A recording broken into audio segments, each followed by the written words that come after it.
Here we go.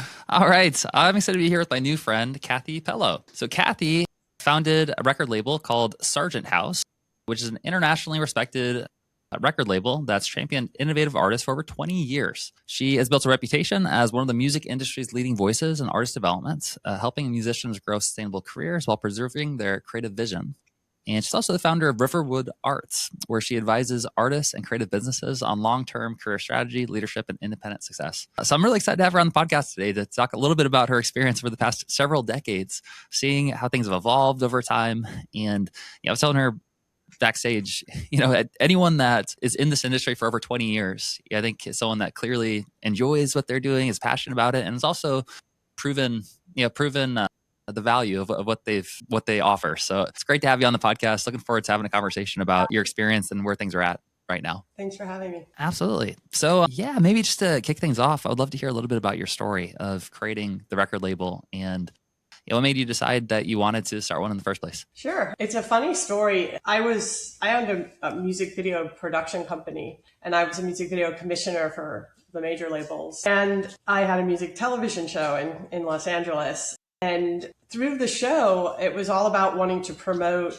great directors and bands that weren't heard. So it was much more indie and non-signed or just bands under the radar that I wanted to profile and feature. And through that, I just started falling in love with bands that were they weren't managed, they had terrible deals, or they weren't signed. And I just started helping them. So it was sort of, with no intention of starting a label or anything. I had a management background. I managed directors, writers, producers, all film, and now had this production company and was making this music television show called Refuse TV. And I stumbled upon RX Bandits, who was the first artist that I said, they asked me for their help to try to get out from a record deal they were in. And so I got them off the record deal, and part of the terms was that they had to self-release their record. So I said, why not? Let's do it. I'll do it with you.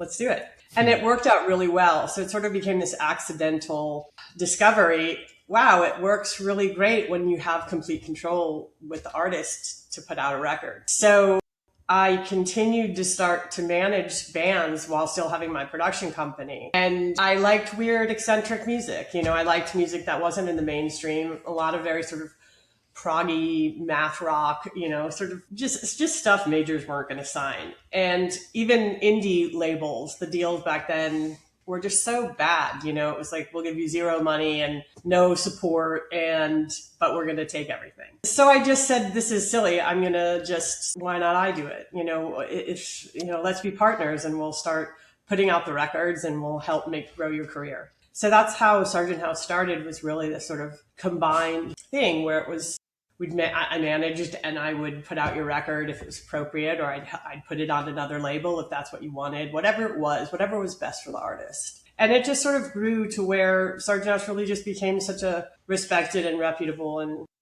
good label that, I really sort of only started managing artists that were, on Sargent House. Then, that it's been 20 years of great records. Really, we always do 1 record deals, 2 record deals at the most. Everything's really geared toward very artist centric, very, very much in service of the artist has always been our motto. It's not really, again, we were talking earlier about the music industry's changed so much, yet it's still the same.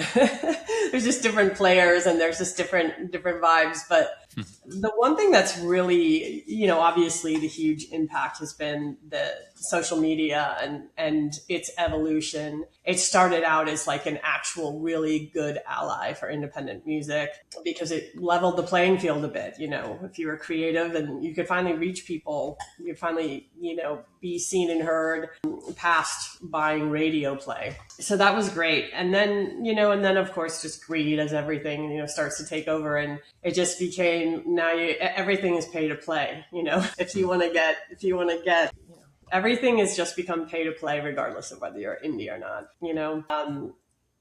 and it still, just like back then, is whoever's the most creative wins, and now the creativity extends into how you put yourself out into the world, which is extremely frustrating for some artists because that's not what they signed up for. It's like, I like to make music. I don't want to promote myself. I don't want to, do dances and stuff. And I'm on their side. I agree.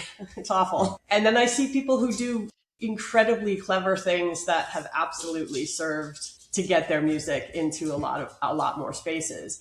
And I applaud them. It's like, it is an art in itself to master. And I think it's finding the balance, and or acknowledging if you don't have that capability, or that's just not your thing, is the whole social media or content or coming up with clever sort of campaigns and ways to do things. I say seek help. Like some of the best assets today are, I worked with the band Deaf Heaven for many years, and like George, the singer, he has such a interesting aesthetic and a way to present his band. And when you can find a person, which happens to be his brother, Liam, who now captures them and creates these videos and content that is so perfectly aligned with the artist, it really is it is as if they're making their own, they are making their own content and have control over it. But it's extremely advantageous versus a band who just puts up the same JPEG of a flyer of a show, of a tour over and over again. That's, this is like beating a dead horse, but it is social media is definitely something you have to contend with, and you have to figure out how to best crack it for yourself. But at the root of everything is still always, is your music good? Because if your music's good, it only takes a spark, it's like it travels if it's good, But again, the algorithms have switched things up, and it's frustrating, really frustrating. And it's also really frustrating that, just like what's happening in the country, it's like the billionaires are taking over the music industry. They've bought everything. They're buying all the publishing companies. They're buying all the distributors. They're buying the infrastructure that music runs on. And that's a new thing. And I think is a precarious thing because it is going to so homogenize and sort of, undemocratize music, because they can just elevate what is in their best interest and not care about the rest, And when there's nothing independent left, it's kind of hard. It's like if the only thing there is to eat is fast food, you're stuck eating fast food, So that's a bummer. But again, it's cyclical, and I've seen doomsday vibes in the music industry before, and it always pulls itself out. So I still believe we can become victorious. You just have to go for it. Yeah. That makes a lot of sense. Yeah. So what I'm hearing you say is that, in decades of being in the industry, many things are new and have evolved, but also underlying, it's the same thing, just in different forms. Over and over again. It's just like, first it was, you can't get on the radio unless you have billionaires paying for you to get on the radio. You can't get any exposure, and then for that brief moment in time, MySpace and, social media came along, and it was like, wow, this is free and people are finding out about me. And this is a great way to kind of build a community and for people to, to expand. And then again, it got ruined and greed took over. And now it's like, if you don't take ads, you don't get in the, everything just becomes pay to play, which, again, is so frustrating. Another thing that's gotten, is just undeniable, especially in the kind of music that I represent and enjoy, is touring was the way you built a true fan base. You really did earn it. It was like you're going out just like a politician, you're canvassing is what touring was. You're playing for people who then become avid fans, and you really build a core. That whole process has been removed. It's like I see a generation of kids who touring is like, oh, we can't afford to tour. It's like, no one could afford to tour back when they toured. People were sleeping on fans' floors and this, that, and the other. But it's undeniable. It also was, you could get a hotel room for $40. You cannot get that anymore.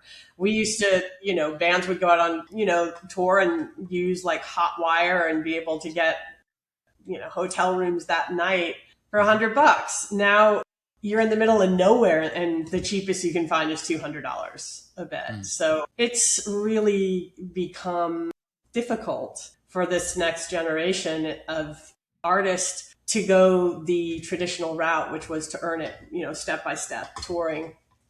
It's become out of reach and unrealistic. And also people themselves, I feel post-COVID, they don't go out like they used to. People aren't going to see live music at a venue or a bar. They'll go to a festival like once or twice a year, but they're not going out and consuming music or alcohol the way they used to. So that's a difference, which again, you just have to be creative and you have to say, okay, if those are the circumstances, evolve with them. Put on unique events yourself, build community is always at the center of it all. Is like start local and build outward. I think the internet has made a lot of younger people feel like they have to conquer the world overnight instead of, hey, start small and let it grow. That's great. Yeah, I mean, there's a bunch of little pockets of wisdom in there to unpack. So the thing that you just shared around what I'm hearing you say is that one tendency, especially in the world of social media and the internet, is you feeling like you need to conquer the world or find something outside of yourself to go viral. When really the way that you build a community is usually internally. You do it through starting locally or starting from within and starting to build that grassroots connection, and then it can start to expand from the roots. Yeah. That's really interesting. I'm also, what I'm hearing you say is like, as a general trend, it's been decades, but it's still kind of the same story and different characters, same story. And it reminds me of an analogy. It's one of my favorite analogies for describing like change and transformation is that it's sort of like we're all surfers and there's like these waves that happen, and these waves are these new technologies. Like back in the day it was MySpace for a moment, and there was this wave, and if you were savvy and if you were quick and adaptable and could swim along with it, then you could catch this wave and get momentum in the moment. But afterwards, if you're trying to like catch up to a wave that's already passed, then it doesn't really work as well. So it takes a certain degree of a willingness to sort of face the unknown or get a sense of like what's coming, what's the wave that's currently starting to come, so we can swim along with it. And so it makes sense that over time, the people with the resources and wealth and money to invest are chasing some of these waves that are bigger waves that have been proven out. But there's always that new wave that's coming, that if you're a scrappy independent artist, you're creative, you can still capture that wave. Yeah. And, the most important advice I could say is don't keep waiting for a big wave. Ride the little ones. You ride the little ones, and it teaches you how to handle when the big one comes. And I think that's another thing I've seen. I now consult young artists that are getting like huge, fat, big, major label deals like at the age of 20. That are coming out of this like internet thing. And it's a completely different dynamic than, the artists that I work with at Sargent House, where they're all like, they write their own music. It's very, it's old rock band style. There's no 16 producers on a song, etc.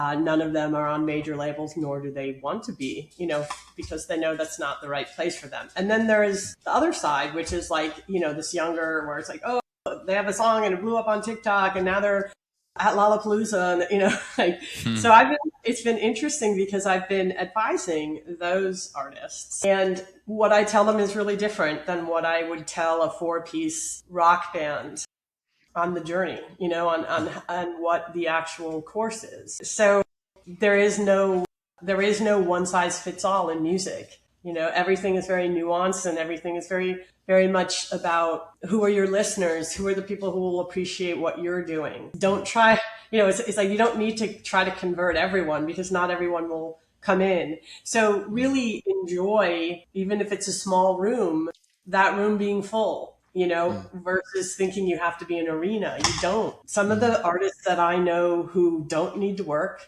like where music is their only job, are much more in the middle class of music because they've done it the long, steady way. And they actually can rely on, if they go, like our Hispanics, they can rely that they can go out on tour, they will play 1,000 cap rooms, they will be full, they will make a very good they will enjoy themselves, and they've done it for 25 years, and then there's the people who like, oh, you have that big thing and you sell out, and then the next year no one cares about you. So there's different journeys. You have to decide which one you want to be on. That is really interesting. And don't compare yourself, like you can't sit there and be like, oh, why aren't I as big as this? And it's like, that's not even the same genre of music that you're doing, Right. That it's completely unrelated. It's like if you're a comedian and you're wondering, why you aren't getting the Academy Award winning roles, it's like, because you're not in those movies. Right. That makes a lot of sense. Yeah. My mind likes to think in metaphors, and one metaphor that describes what I'm hearing you describe right now of basically there's no size fits all, or not like a one size fits all approach, and people are different, and so your criteria for what is success can and it should look different based on who you are and not comparing yourself to someone else. And it's kind of like the difference between planting bamboo or planting like a grandfather tree, where bamboo is going to shoot up really fast, and it's like crazy how fast it grows, but it's fairly shallow, and it's like it's not going to stick around for long, so it might get uprooted pretty quickly, versus maybe a longer term approach of building these roots.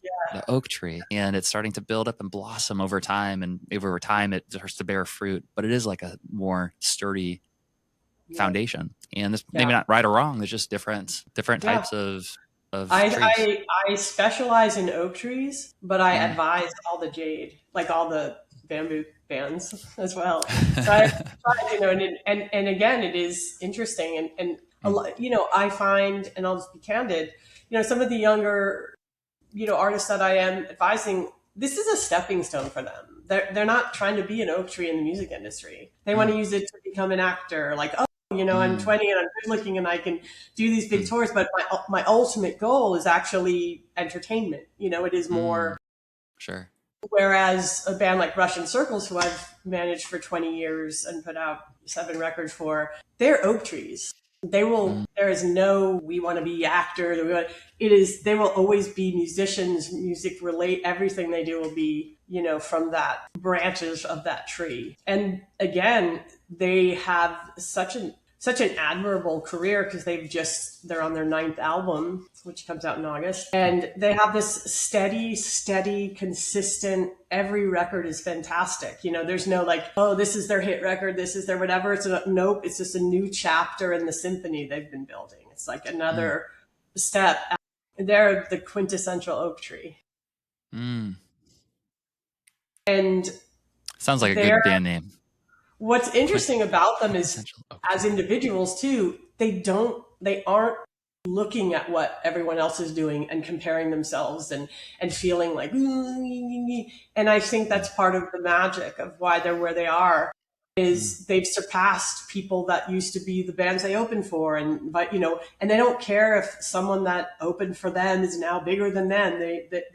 They're like, that's all good. And I think a lot of what you get is what you give out.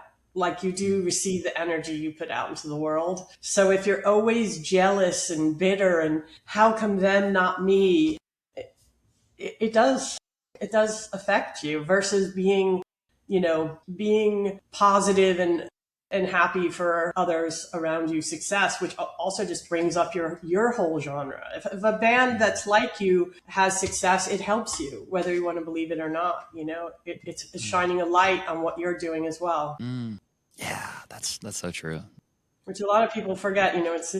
I think the internet has made a lot of people like too competitive, or just, the people who win the internet game are the ones that like make the world, create a perception, and it's not always real. 98% is fake. A lot of the there's a lot of artists that are like using trauma. They're like, ooh, I'm so traumatized. And victimhood is like being monetized, and which is wild, because again, it's always been that way. It just has a different name, but it's wild.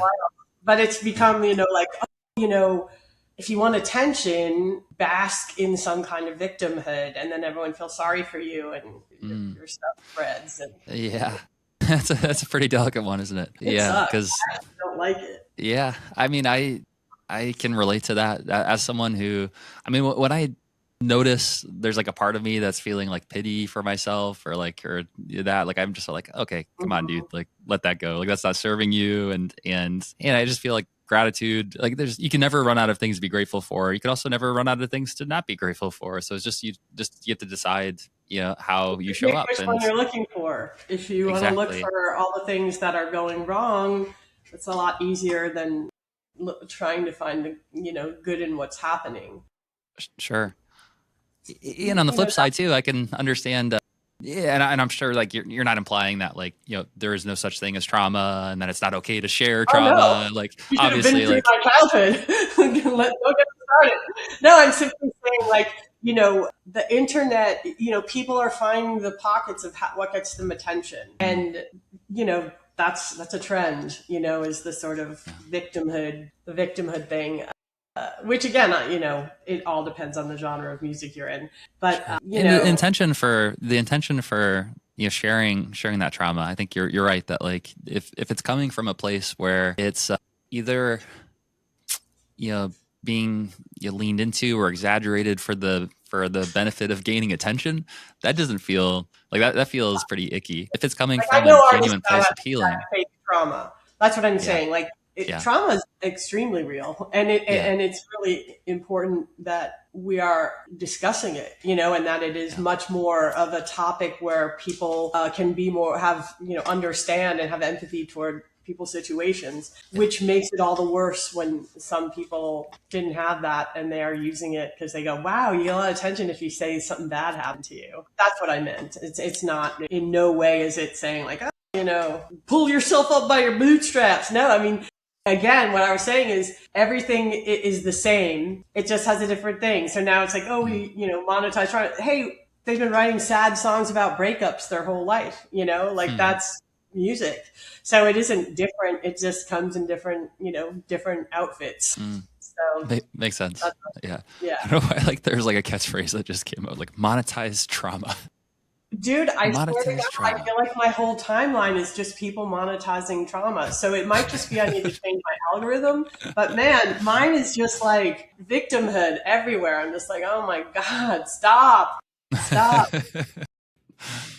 And it is funny. Actually, I just saw an interview where Courtney Love said, she's like, I just opened a new account on Instagram just to get out of my algorithm. And Mm. there's a whole other world. She's like, Shakira's really big. It's funny because I relate to her. It's just like, I'm in this like loop of the type of music I listen to or the artist or whatever. And it just becomes a loop of where you don't actually see this Mm. like sweet 15-year-old girl who's really talented singing in the field because Mm. I'm not, and then I'll go on a different account because I manage a lot of different accounts and I'll be like, what's this algorithm? Like there's all Mm. this different stuff coming in here. So, I think it's weird how the internet can kind of create a bubble for you that you don't know about a whole lot of other stuff that's happening out there unless you really look. So Mm. everyone should open up their algorithms, like Yeah. some weird stuff, and then new weird stuff comes in, or stuff that you wouldn't normally gravitate towards, and then all of a sudden opens up a new thing. It's super interesting. Yeah, I mean the Yeah, whole how algorithms work and personalize things and the recommendation for it, how that can truly warp your worldview too, just based yeah. on what you're being shown, the information diet. Yeah, that's what I'm saying. Like I was doing renovations. God forbid I started liking some, I like this porch. All of a sudden my timeline is like tools and home Mm. improvement and, nothing about music, and then again, like you can switch it up. So Mm. it is interesting that be careful of being trapped in a echo chamber, Mm. everyone, Yeah. everyone should be careful of that. Mm. Expand. Yeah. It's a powerful guiding philosophy, is always questioning your own patterns, your own echo chambers, and intentionally seeking out ways to broaden your own horizon. Mm. Yes, for sure. Cool. Listen to different music, like, just don't get too caught up in your little tiny lane. Awesome. So, one thing I'd be curious to hear your perspective on, having worked with both sides of the industry in terms of the oak trees and the bamboo. Yeah. I'm curious, What do both of those have in common? Like, what are the things that don't change between them? And also, what are the biggest differences that you see in terms of what you'd recommend based on those different strategies? In terms of like, what would you recommend that they focus on if they want to? I mean, when I advise the people who are doing major label deals, it's all Mhm. about how much they need to get the bag while they can. Mm. I'll be straight up.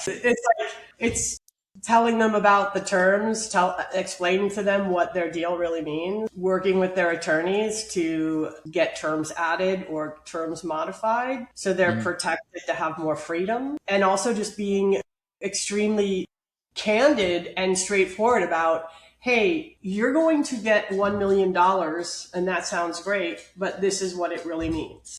Yeah. You know, is this something you want to go for?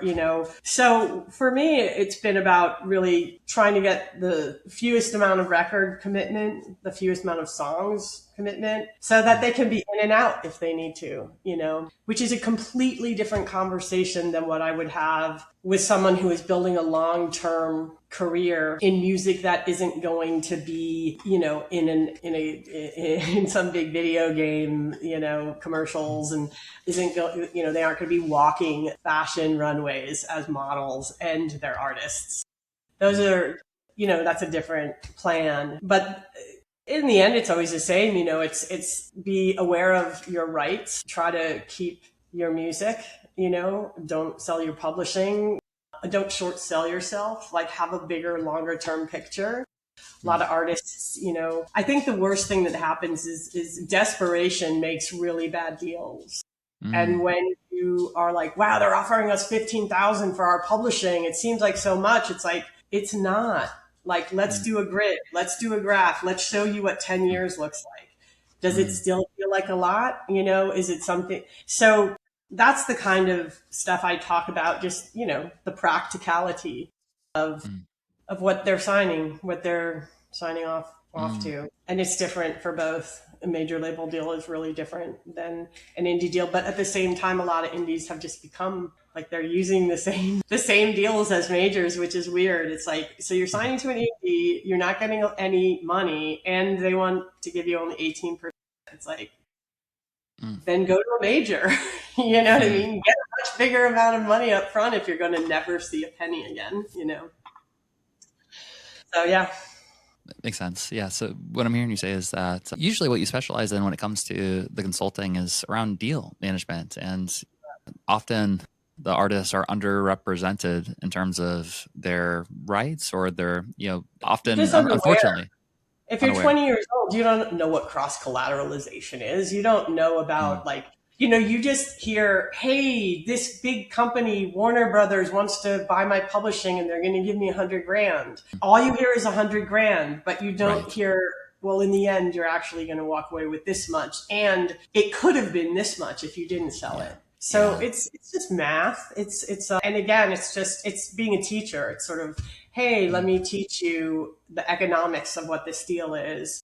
Mm. Being able to translate in a language that's easy to understand Mm. instead of lawyers. I Mm. basically speak lawyer. So they'll tell me I'll discuss with an attorney what the deal is and talk about, like, blah, blah, blah. Let's get, this and escalation and this, that, and the other. And then I go back to the artist. I go, so if you make this much, we're going to get this much more, and go back and just explain it in terms that are really simple.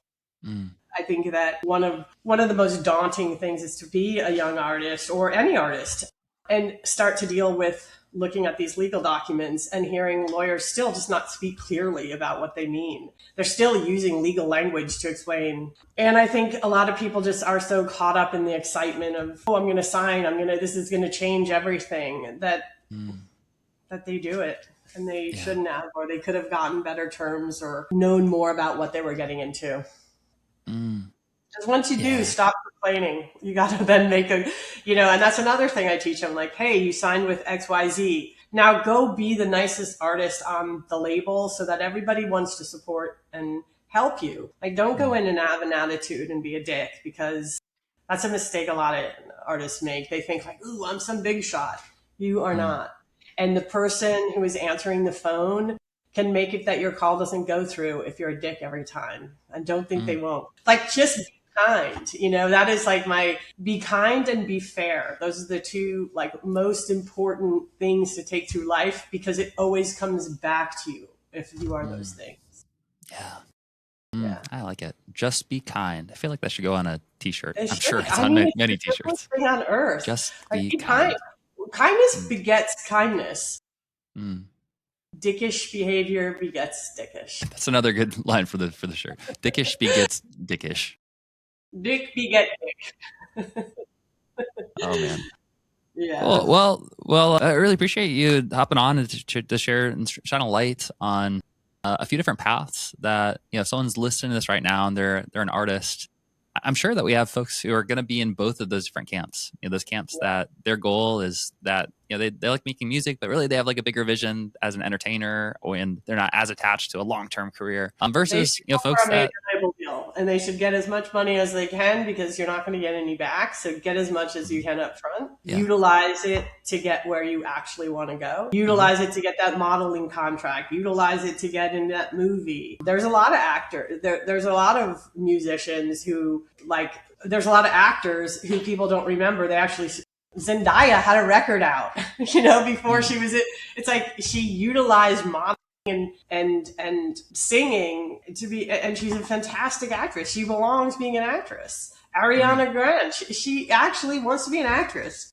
If no one has noticed that yet, more than she wants to be a singer at this point. It didn't start out that way, maybe, but it evolved into that. So if going in, this is like a stepping stone. I don't see myself trying to be doing concerts when I'm 60 years old. I want to be an actor. Then again, work it, use it, utilize it. There's no shame in it. I say, it's just a different entity. It's a different thing than the artists I manage. They don't want to be actors. They want to be musicians for the long term, which again has a different aesthetic, different plan, different thing. Both are right. The young, gorgeous 20-year-old who's doing X, Y, and Z and has his viral hit and is on TikTok and all that stuff, but secretly just wants to have his own fashion line. I'm going to help him develop his fashion line by utilizing his position in the music industry first.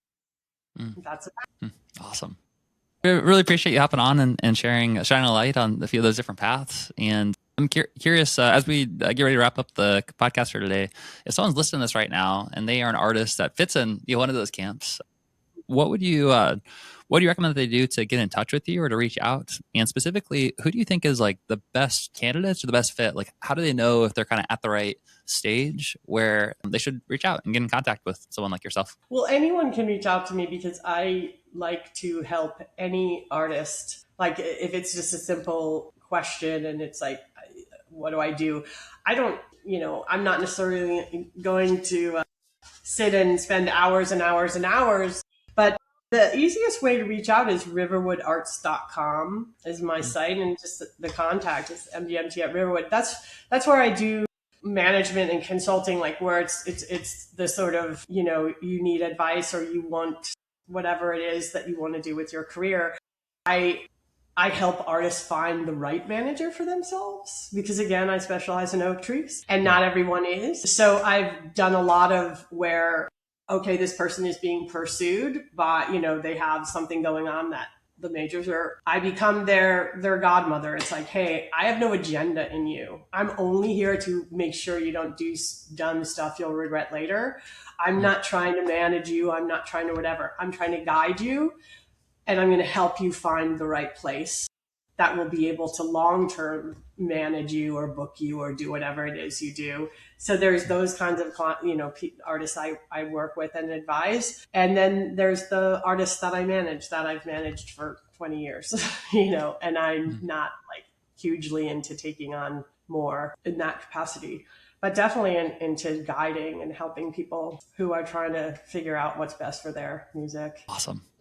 Cool. Well, like always, we'll put the links in the show notes for easy access. And Cathy, appreciate you hopping on the podcast and sharing a little bit about your experience over the past several decades. I always find it really helpful to kind of just zoom out and kind of look at what you described as the things that have changed over the years, but also the underlying fundamentals and principles that don't change. So I appreciate the work that you've been doing in the industry for this long to help artists. Thank you very much. And thanks for having me on. You got it.